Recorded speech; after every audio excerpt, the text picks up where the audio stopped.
leres nika selamat nika Nyai selamat.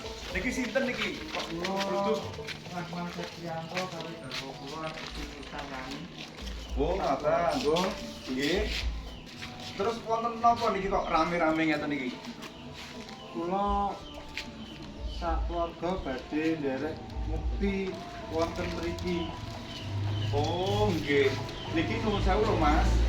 Mbak, niki wonten Desa Sugiwaras. Niku mboten gemeng-gemeng Desa Sugiwaras. Negari ayam tentrem. Lek jenengan pengen mukti teng mriki nderek nyenger wonten mriki, wonten serana nih, wonten panyuwunane napa jenengan sagu? Kula sagu. Nggih, lek nawi sagu, syaratipun jenengan pengen mukti wonten mriki, badhe nyenger wonten ing mriki, jenengan kedah sabar, ikhlas nrimo. Lek jenengan saged nglampahi sabar, ikhlas nrimo, jenengan badhe ketampa wonten ing Desa Sugiwaras, urip jenengan saged mukti, saged mulya sak lawase, sak tedhak turun panjenengan. Sagu nggih? Sagu. Nawi sagu, monggo. Waalaikumsalam, monggo. Assalamualaikum. Waalaikumsalam.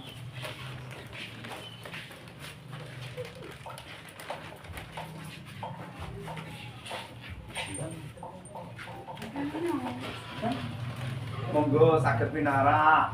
Ngapunten Pak Bu, sak wontene nggih. Lha niki gawanipun kathah sanget. Kula bingung mengke njaluk jam kepundi mengke. Niki damel kula napa damel jenengan piyambak? Oh, matur ndamel selamane ingkang baru sawonten mriki nggih. Seksan danjang lagi danjang king reksa wonten ing Desa Sugiwaras. Mugi panjenenganipun panjenengan Rahman Setiawan kalian garwanipun sak keluarga mugi pinaringan keselamatan lahir batin batin pangestu panjenengan nggih. Monggo jenengan saged mlebet monggo. Monggo pinaringan.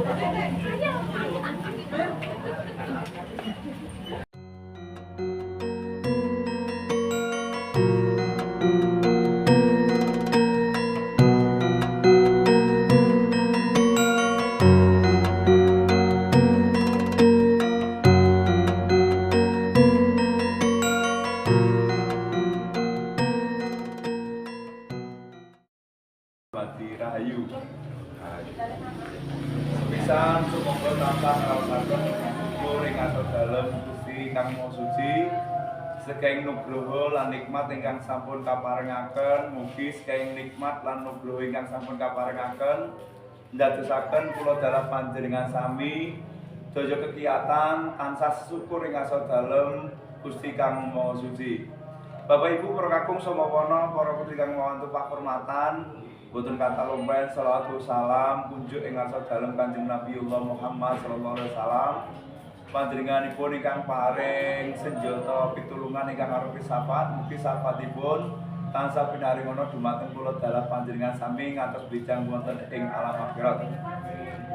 Bapak Ibu para kakung samawana, para putri kang mawantu pakurmatan, wonten ing sonten menika panjenenganipun Kang Mas Rahman Septrianto kalian panjenenganipun Mbak Yu Agustin Nur Cahyani mangayu bagyo madhep mantep anggenipun urip bebrayan ngenger wonten ing papan panggenan menika pramila dipun suwi pipangestu panjenengan napa ingkang dados sedya gegayutan lan kekarepanipun kasembadan lan panjenenganipun tansah pinaringana tata tentrem, tata jenjeng gampil ngudi pangupa jiwa.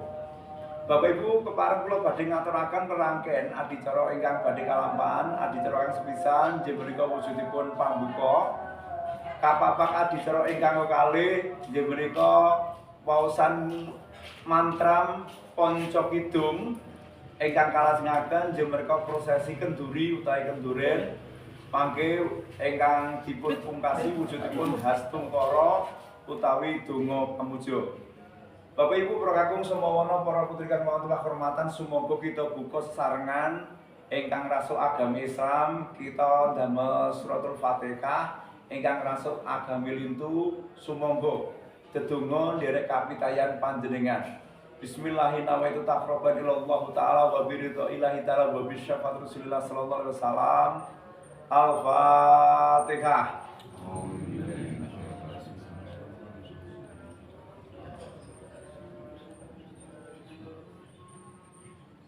Matur sembah nuwun dening adicara ingkang angka kalih inggih menika waosan mantram Panca Kidung dumateng ingkang amek wajib wekdal saha panggenan kawula haturaken sumangga.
sartosa duit saungku sepu nika tumpang enong ning wong kang nyosami jatya manungkus pontang limo sinung sekar japaane loro sepontangipun kembang korek lupaja lali meneri ujub pira donganira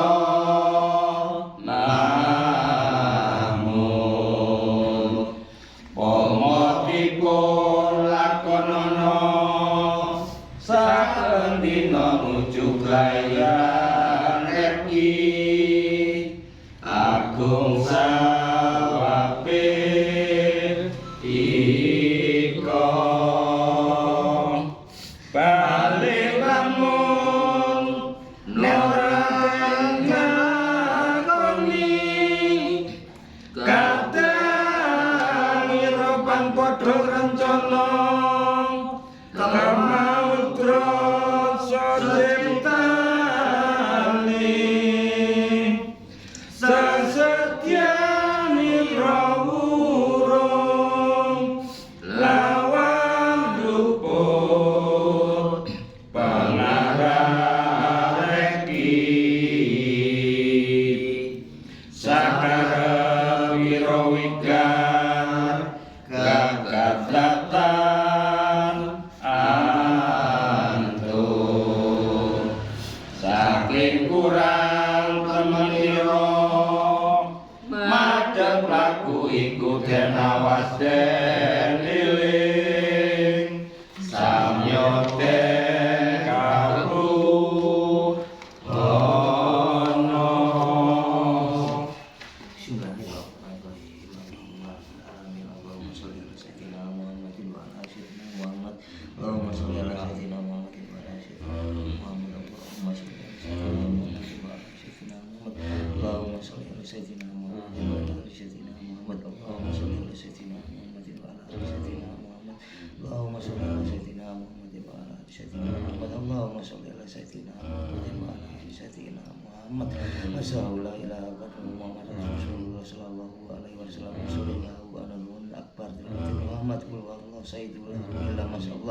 Allahumma sholli ya Allah ya alam ya kun ya la haula wala quwwata illa billah alamin salah jumlah ini kok dandang kulo lagi ana kitung rumangsa ing wengi teguh ayu luput ing lara luput ilahi kabeh jin setan datan purun paneluhan tan ono wani miwah pengayono gunaning wong luhur keniatan tirta maling adotan ana ngarang mring mami guna dudukan sirna saking lorong bangsanya beli saking ngomokan samirudra welasase pandulune saking praja luput kaki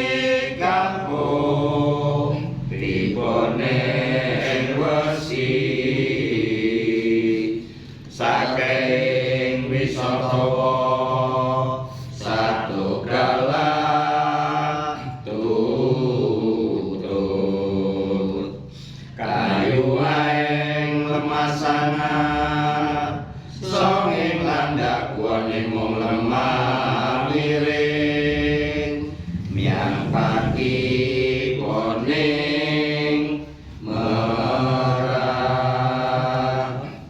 pagubaning warna sekalir nadyan narkom yang sekolah kelemahan rahayu kabeh hapan seri rohayu angin derang kang widodari rinaksa malaikat sakakaing rasul pandati saya tunggal api Adam uteku bagindo asis pangucapku ya Musa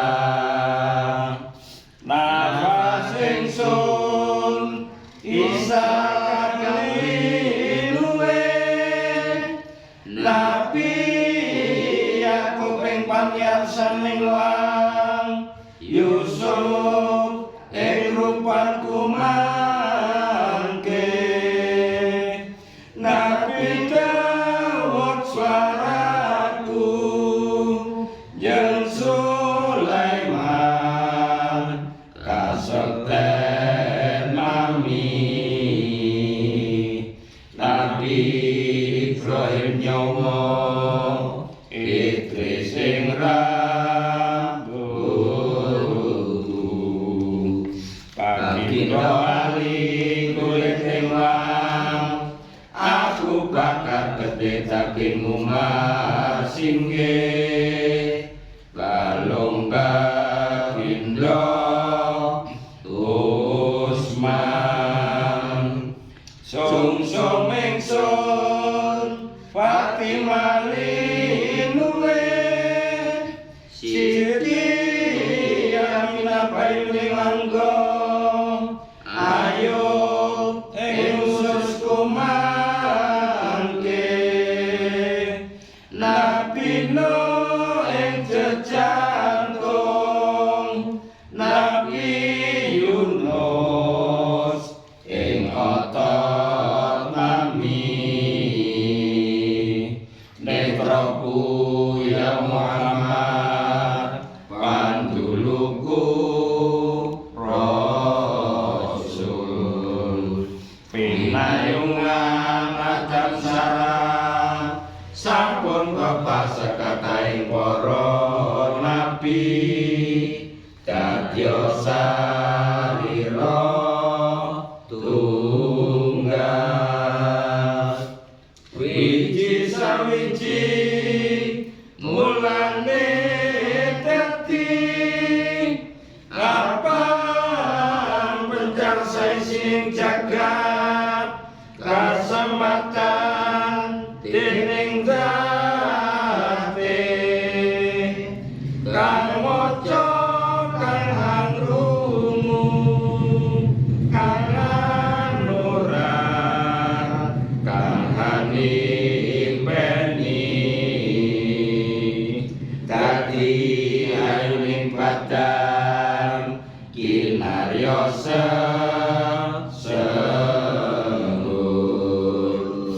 yen winacana ing toya kinarya terus lara tuwa gelis lagi wong edan uli waras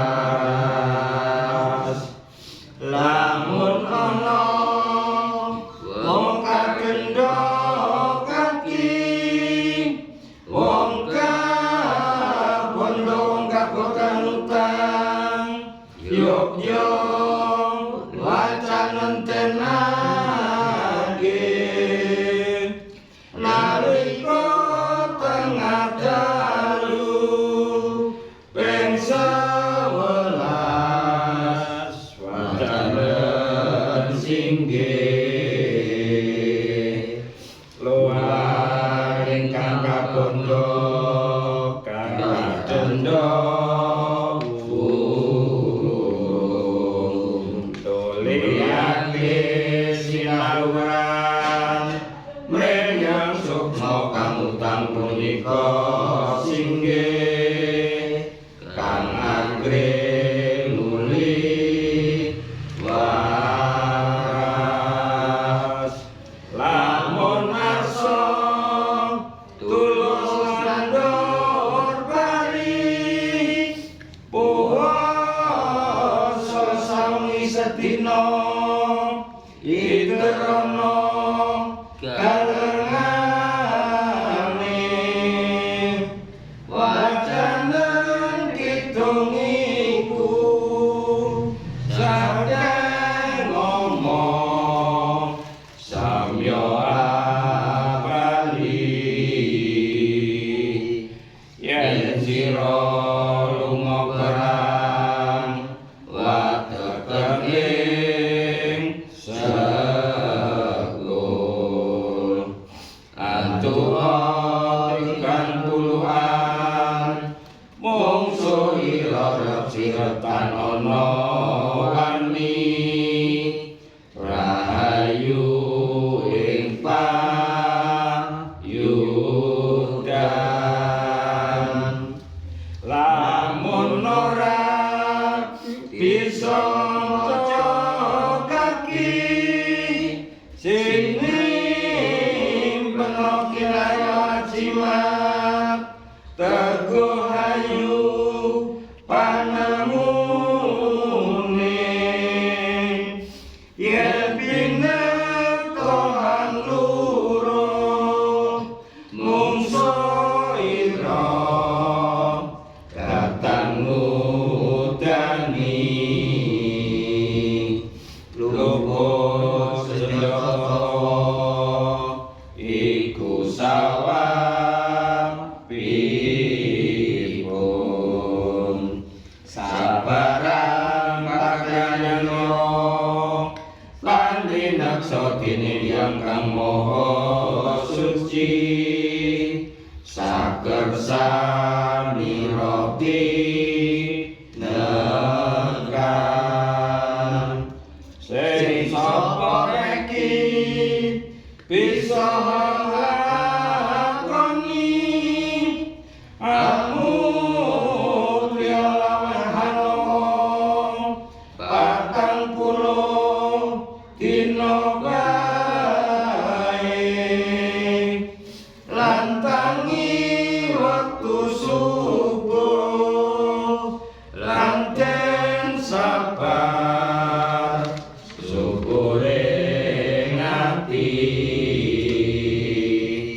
insyaallah binekan sakersane redu umraksana raya kira saking sawaping ilmu pangiket mami doane kali jaga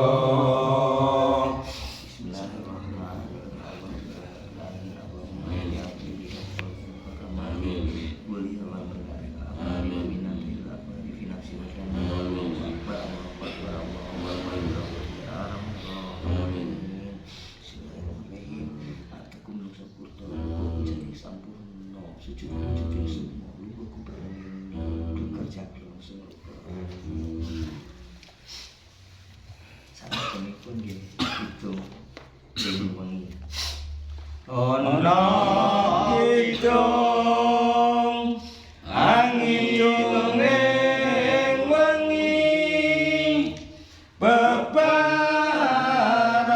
doa mremilojo sang yang guru pangadepe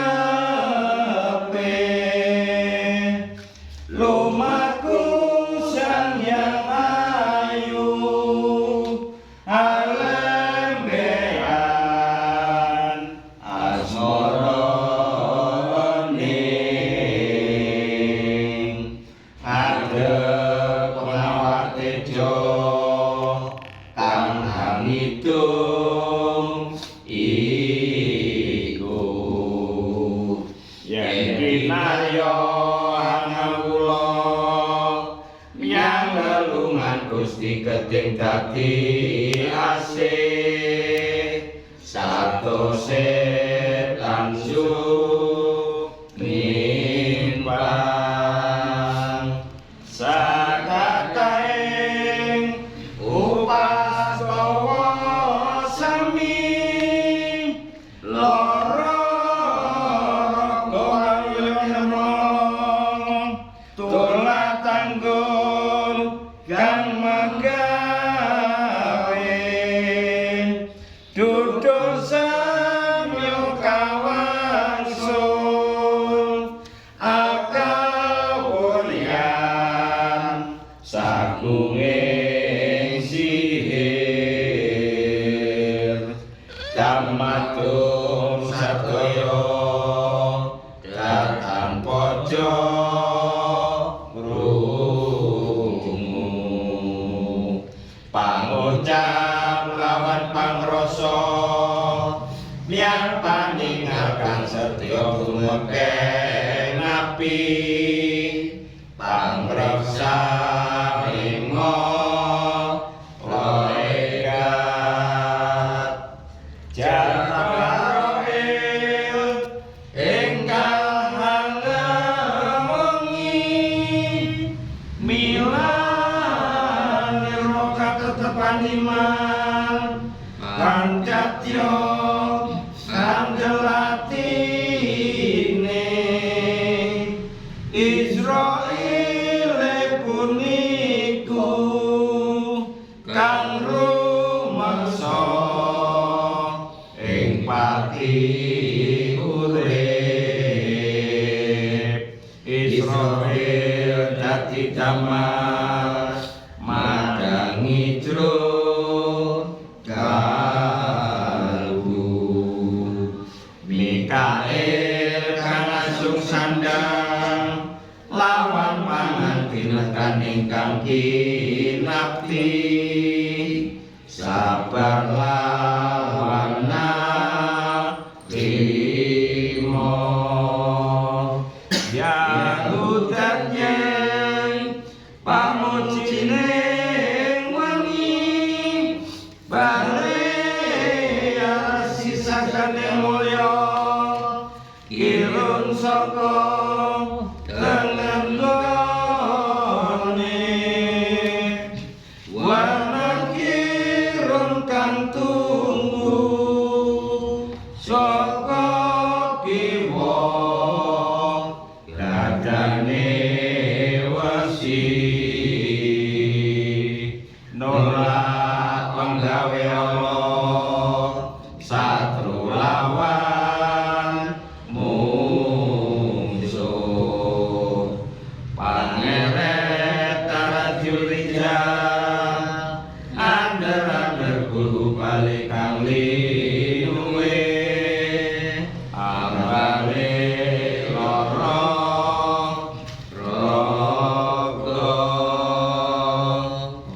tutur mulane hayatul kursi lungguh menyatine surat An'am panglepuran loro kabeh usul ing luhur ing ngaranan talening langit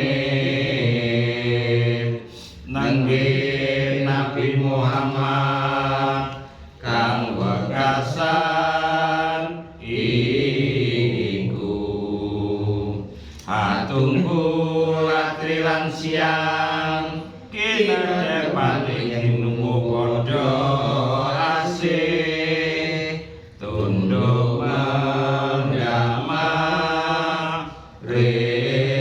ringwang satru mungsuh mundur podo wedi pamit dengan Baitul kadas tolak balik pangreksane panapi 40 paring wahyu ing awak mami ana nabi wekasan sabda nabi Daud apata bagindo raksa inawaten prislanat lawan kecil tanono wani perak pepayone godhong lumut langit tali baraku mendongeng tawang tinundo tangkaton mangke araja gunung sewu jolo sutra ing luhur mami kabeh padha meksa ngadangi mungsuh nolak pegawe olong lara raga sumingkir kalangkung tepi lumut kang wisa guna gunung sewu dadya pager mami katon murungkan samya tumingal saking loro sirna kabeh luput ing 7 telu tara nyono tanung jalangi bubar yang semingga Sri Sadono lulut punika sirahmat rahmat jati jumeneng wali jasmani iya sang jati mulya ing aranan rara sumbang ningsih kang tumingal samya sesadaya gadah saparipolae keloro sirna larut tantu momo ing awak mami kang sangat dadi kawa kang gedhe sing lurut saking dawuh sifat Rahman iya Rahman paring pangreksane iki sarana nganggo meta yen lumampah amulat awing ring singa parang padha rumeksa gajah rita ning urine macan kembong ing ayun naga raja ing kanan kiri sing amulat tresna marang awak ingsun jin setan lawan manungsa padha kedhep telu lawan antu bumi ajre lumayu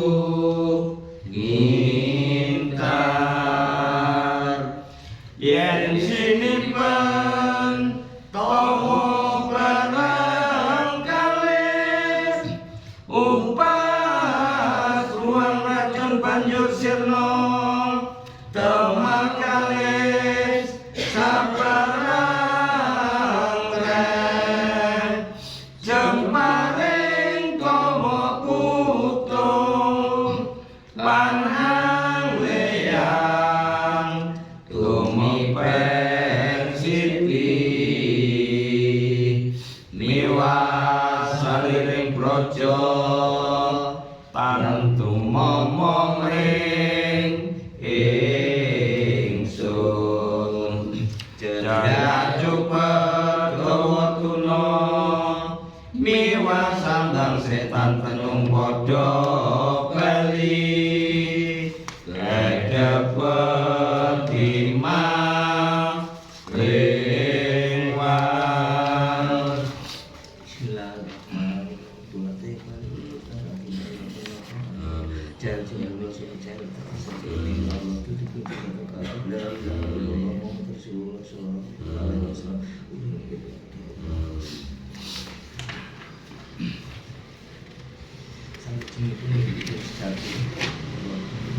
ana kidung reki sangartati sapa arliawan do ingsun ana ing aling miwatu aning gunung kisah murta lan kisah murti ngale aran ping 3 arta daya ingsun aran ingsun jejaka ki artati mangke aran ingsun ngale sapa uro aran lewang sapa weruh kembang tepus kaki sasar weruh rekyang daya tunggal panjer sauripe sapa ro ing panuju sasat sugih pagere wesi rinaksa wong sajagat kang angidung iku lamun dipun apalna kidung iku den tutup padha sawengi ado penggawe lawan rinaksa dening yang widi sakasane tinekan dening yang rinaksa ing jalma kabeh kang maca kang angrungu kang anurat miang kang hani meni yen ora bisa maca simpenana iku tamahayu kang sarira yen ninakon tinur sasekian iki lan rina sadene kang sinetya tinekan yang widi kang kinasan dumateng enong tur sinihan pangerane nadyan tan weruh iku lamun nadya semeti sesaji ing segara daya ngumbat reku dumati sarira tunggal jati swara aworing artati aran sekar pino somalira ing aran penjari milu ring mawang milu pecah tan pisah ing saparane paripurna satu amir mala waluya jati kena ing kene kono ing usananipun ajejulu ati suksma cahya ning jumenenganing artati anom tanggana tuwa tingalono kamulane reki nila ning arane tugesan yo mati layang suksmane lan suksma nubareku ing asmara mung raga yakti durung tapi peparap doa nome iku awaya bisa ketulan aran sang jati yo sang artati yo sang arta daya dadya wisa mangya hamatani lamun maka keman wisa marmo akot dayarane dolan yo haning gunung ngalih aran asmara jati wayah lumengkeng tuwa imut ibu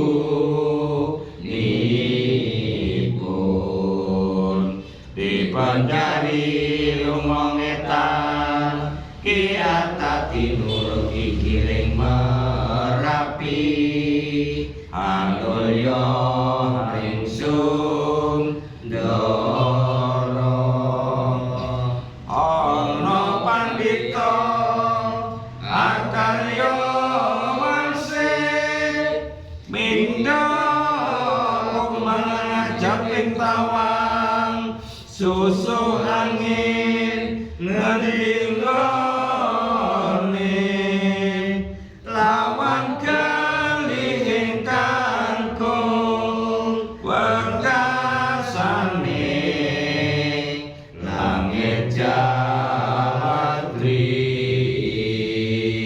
isine urung umang lan dikiring punglu tapake kuntulan layang manumi berulu ing ngungkuli langit kusuma jraing tawang ambil banyu apik kulan waring ambil geni sarya kedaman kodo almulilengi miwah banyu kang tenku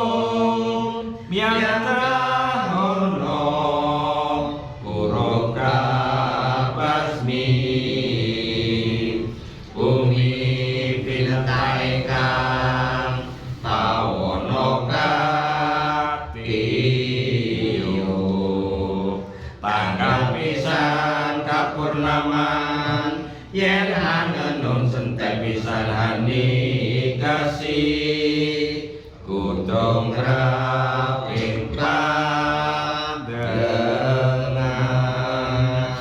ana kayu apurwa sawiji wit ana mangke blakapan agodong mikorumumbe arata pakakuwung kembang lintang saloko langit sari handaru kilat wa surya lan tensu tasirat pun lawan udan apa pucuk apa buka kiwi oyote bayu rodro wiwitane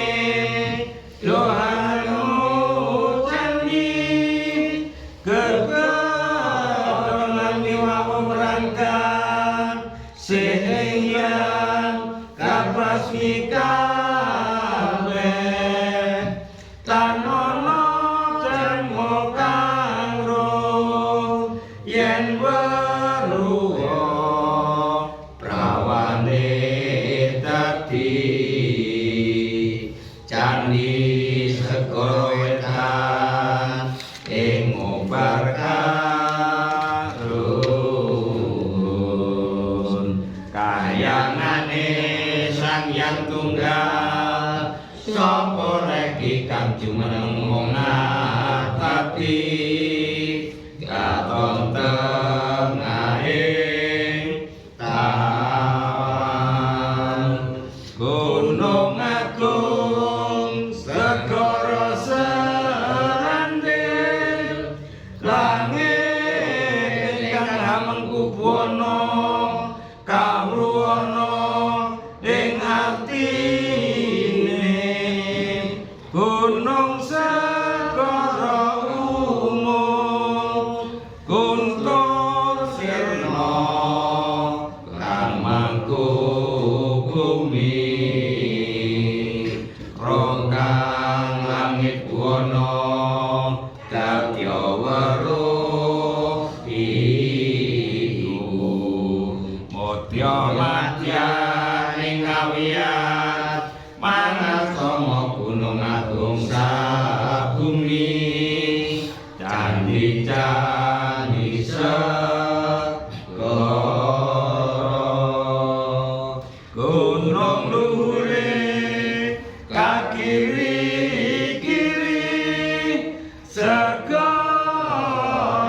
agung tanpa sama pan sampun kawruhan reki artata puniku datang kena jinangkreng putih nanging kang sampun prapta ing kuasanipun angadeg tengahing jagat wetan kulon kidul ngandhap yang inggil kaporba kawi sesa bumi segara gunung yang kali sagung ingkang saisine bawana kasoring arta gayane segara sakan gunung kuntur sirna sawasamyane sing awruh arta daya dadi teguh tiru lan dadi paryasing pra wedi asih sadoka langsung minggat ejen priprayangan mundur padha wedi mendas saking trupiksa rumasa siang dalune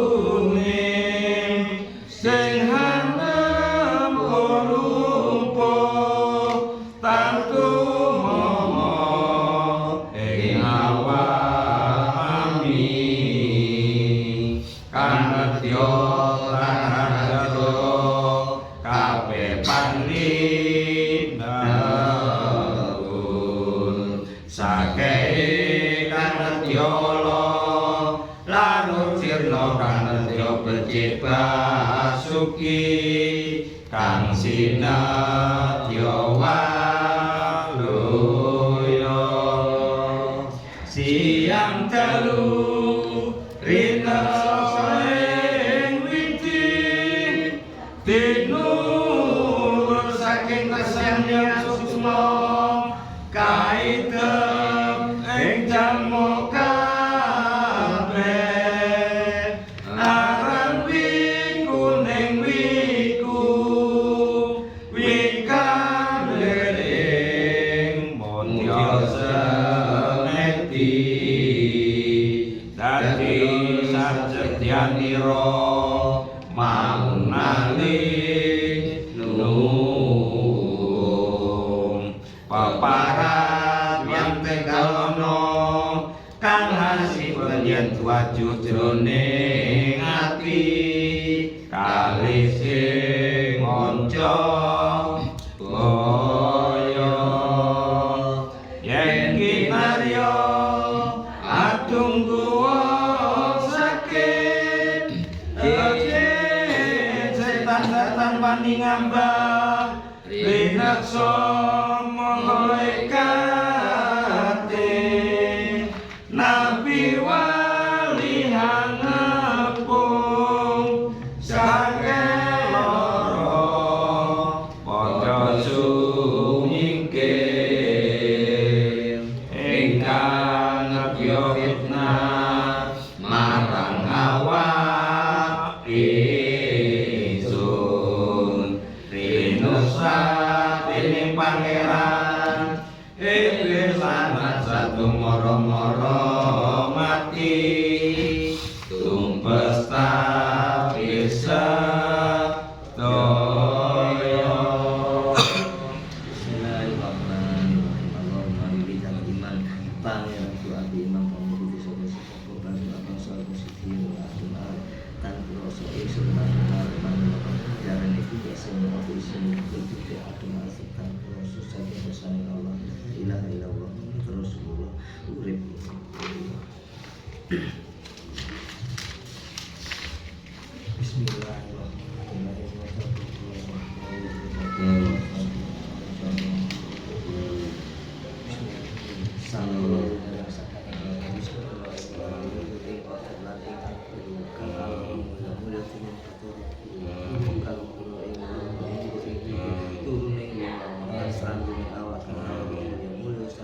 Kini sang yang menentang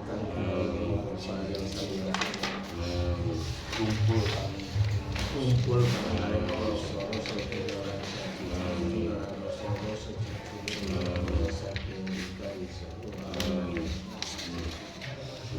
yang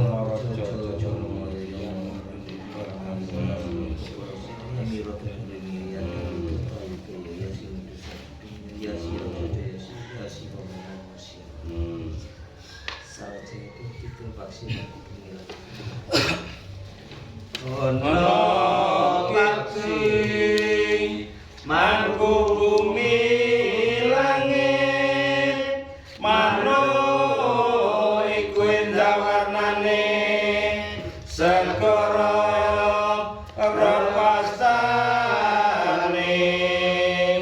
uripe manuk iku hamibui ing jagat iki Tanganipun sekawan sikile wolu kulite iku syariat getihipun tarekat ingkang sejati ototipun hakikat dagingipun marifat sejati cucuipun sejatine sadat elegan tauhid wastani ana dene kang manut pepusuhe sufiyan nenggih amparune amarah mutmainah jantung luwah mawadu iko manuk iku nyawa papat winilis nenggih manuk punika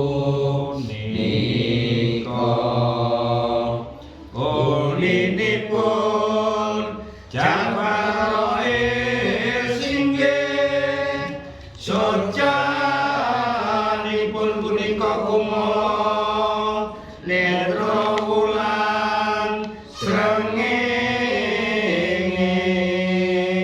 nafas nurani iku grananipun tursina nenggih hangaos maras karna kalihipun ing gunung Arfat punika hulu iya ing kalang pastaneki ing gunung Manik Moyo.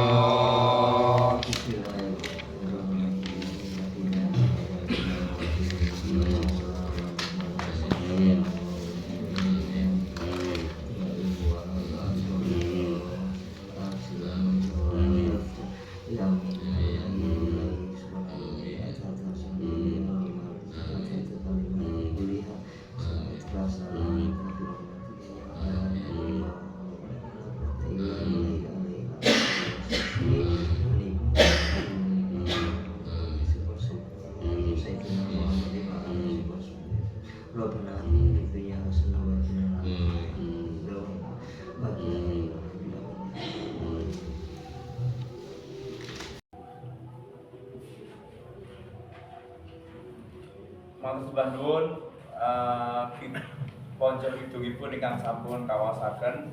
Nuwun sewu sejatosipun ponco kidung menika wujudipun dedonga Bapak Ibu. Niku dedonga cara adat Islam Jawa. Lan nawi zaman jeng Sunan Kalijaga zaman semonten nek donga niku kanthi Jawa ngoten niki. Dadose lek sakniki nggih nuwun sewu nyadong donga ngapunten kula ki ambak ngerti wong Islam. Ngapunten. Lek zaman sakniki kan dongane niku aku ndak nek nuwun sewu. Katae boten mandi niku napa? Boten ngerti, boten paham artinipun. Dadine lek wong Jawa zaman semonten ket sakniki sing kados ana kidung rumeksa ing wengi niku nuwun sewu, niku jan ampuh banget. Niku lek umpami nuwun sewu lek mau disakne tenanan saestu dipasani tenanan. Nuwun sewu niku aji kebal niku saged saestu. Karena niku wujudipun dedonga nyuwun marang kurbane Gusti, mugi anggenipun panjenenganipun Mas Rahman kalian panjenenganipun Mbak Agustin anggenipun mapan wonten mriki tansah binaring ana rahayu widodari ing sambikala. Lan kula badhe nandukaken punapa ingkang dados kersanipun nuwun sewu kados asan-asan nika nuwun sewu menika nggih cara Jawa. Sesaji menika artinipun penyajian rasa syukur kita dumateng ngarsa dalem Gusti Allah. Contohnya cok bakal niku nuwun sewu cok bakal menika ngawuri cikal babat alas ingkang wonten mriki. Saderengipun dinggeni kula kali panjenengan. Enten sing lebih dahulu manggeni wonten mriki. Ngoten nggih intinipun ngoten. Lan mengke mbok bilih kula maos nantukaken panjenengan jawab nggih ngoten mawon nggih. Dados niku namung paseken dumateng panjenengan. Nuwun sewu sederek sepuh miwakan ingkang kinurmatan. Panjenengan sedaya dipun aturi rawuh panjenenganipun Bapak Rahman Septrianto kaliyan ingkang garwa saperlu ingkang setunggal dipun suli di pangestu ingkang wilujeng.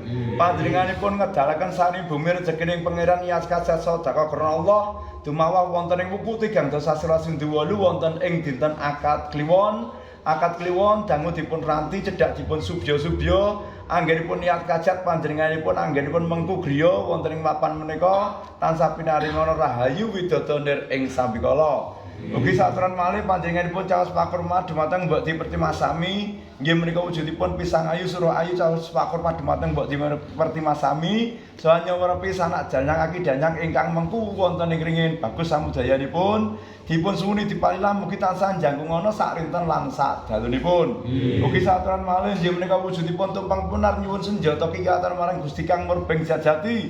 Muga panjenenganipun Kang Mas Rahman kaliyan ingkang garwa anggenipun mapan wonten ing papan panggenan menika pinaringono rejeki kang pawantu-wantu, rejeki kang barokah saged nyukupi dumateng keluarga agungipun. Ugi saturan malih nggih menika wujudipun tumpeng kuat nyuwun senjata kekuatan marang purbane Gusti Kang Haker Jagat. Mugia saged minangka tolak balak anggenipun manggen wonten ing papan panggenan menika. Ugi saturan malih menika wujudipun jenang sekala njupuk sengkala ingkang dereng dumawah mugi citigah dening Allah. Sengkala ingkang sampun dumawah ampun ganggu gawe keluarganipun Bapak Rahman sakeluarganipun sedaya. Ugi saturan malih menika wujudipun kala-kala ingkang dereng dumadi kala-kala ingkang sampun dumadi ingkang mapan wonten ing jagat wetan rupane putih, jagat welor rupane ireng, jagat kulon rupane kuning lan sangka jagat kidul rupanipun abang lan ponco warna ingkang mengku sangka jagat tengah mugi sak njangkung ana sak rinten lan sak dolinipun panjenenganipun Mas Rahman anggenipun bebrayan tansah pinaringana rahayu widadanir ing sambikala. Mugi saturan malih njeng wujudipun sega golong menika nggolongaken niat gemblengaken tekad niat kajat panjenenganipun Bapak Rahman anggenipun mengku bali griya wonten ing papan menika sineksen dening panjenengan sedaya ingkang sampun rawuh mugi tansah pinaringana teguh rahayu widadanir ing sambikala. Mugi saturan malih njeng wujudipun tumpang kuat menika nyuwun senjata kekiyatan nyuwun senjata kekiyatan marang purbane Gusti Kang Haker Jagat. Mugia panjenenganipun tansah teguh rahayu slamet wilujeng anggenipun urip bebrayan antara kamulyan kang sejati kamulyan lahir terus ing batinipun panjenenganipun Bapak Rahman beserta keluarganipun. Ugi saturan malih nggih menika wujudipun tumpeng brok menika ngawori anggenipun panjenenganipun sesyukur wonten ngarsa dalem Gusti Allah sekaing nikmat lan sedayanipun anggenipun panjenenganipun manggen wonten ing papan menika punapa ingkang dados sedya lan gegayutanipun kasembatan dening Gusti Kang Haker Jagat. Ugi saturan malih nggih menika tumpeng ngerobyong-robyongaken menapa ingkang dados kersa lan penggalipun panjenenganipun Bapak Rahman anggenipun rasa syukur dinten menika panjenenganipun kadunungan wujudipun papan panggenan anggenipun mapan wonten ing panggenan menika saged kerasan sak tedhak turunipun lan nyuwun barokah pangestu dumateng panjenengan ingkang sampun mapan wonten ing mriki mbok bilih wonten kirang langkungipun anggenipun kula nandukaken nyuwun agunging sesamudra pangaksama. Allahumma sholli rasul Allahumma anta ya bani bumi petolang lebur dosa sumber mengo banyu miliang ingkang ngabapi lungguh ning bumi slamet angsasa barokah ing dinten 7 pasal 5 wonten ing dinten akad kliwon pinaringan gesang langgeng tanpa watesan. Duh Gusti Kang Maha Suci Gusti Kang Maha Wikan sineksen dening para danyang aki danyang ingkang reksa wonten ing ringin bagus samudayanipun dipun anguningani dipun suwuni dipalilah pangestu panjenengan lan sedaya para leluhuripun ingkang wujud menika tumpeng gurih caos pakurmat dumateng sedaya leluhuripun mugi tansah njangkung ana sak rinten lan sak dalipun sak lampahipun panjenenganipun Mas Rahman anggenipun bebrayan tansah pinaringana rahayu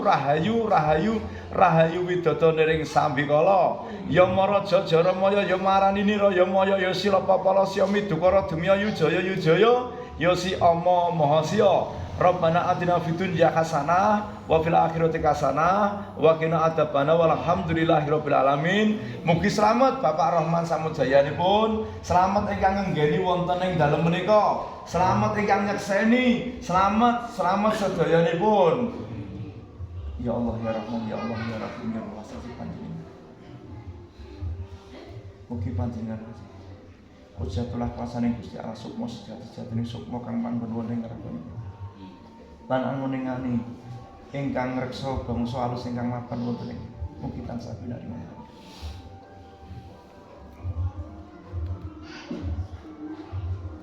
Walhamdulillahirabbil alamin. Al-Fatihah.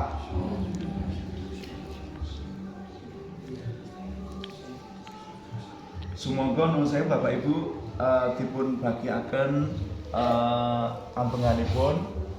Kula nuwun sewu Mas Rahman kalih panjenenganipun Mbak Agustin, monggo nika dipun asta. Monggo Mas dipun bagi riyin. Pas mriki saged mriki saged. Diniati nggih Pak nggih. Bismillahirrahmanirrahim. Mugi selamat kula saged gak turun kula. Papan wonten panggenan kita. Allahu Akbar, Allahu Akbar. Panjer.